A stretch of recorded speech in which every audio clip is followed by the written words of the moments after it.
নমস্কাৰ বন্ধু বান্ধৱীসকল, আকৌ এটা দুখবৰ আহি পৰিছে। সৰা পাতে পাতে গীতটোৰ কণ্ঠশিল্পী গায়ত্ৰী হাজৰিকাৰ দেহাৱসান।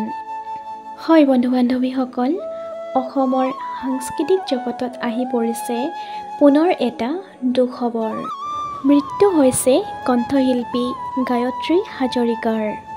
অতি কম বয়সতে শিল্পীগৰাকী আমাৰ মাজৰ পৰা আঁতৰি গৈছে। খবৰটো পাই অনুৰাগীসকল শোকত ভাগি পৰিছে। কণ্ঠশিল্পীগৰাকী কৰ্কট ৰোগত বহুদিনৰ পৰাই আক্ৰান্ত হৈ আছিল। শেষত নিয়তিৰ ওচৰত হাৰ মানে কণ্ঠশিল্পীগৰাকীয়ে।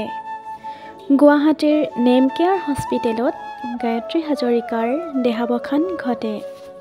কণ্ঠশিল্পীগৰাকীৰ অকাল বিয়োগে সাংস্কৃতিক জগতত শোকৰ ছাঁ পেলাইছে। আমাৰ চেনেলৰ তৰফৰ পৰা তেওঁৰ আত্মাৰ সদ্গতিৰ বাবে প্ৰাৰ্থনা জনাইছোঁ। তেওঁ য'তে আছে ভালে থাকক, শান্তিত থাকক।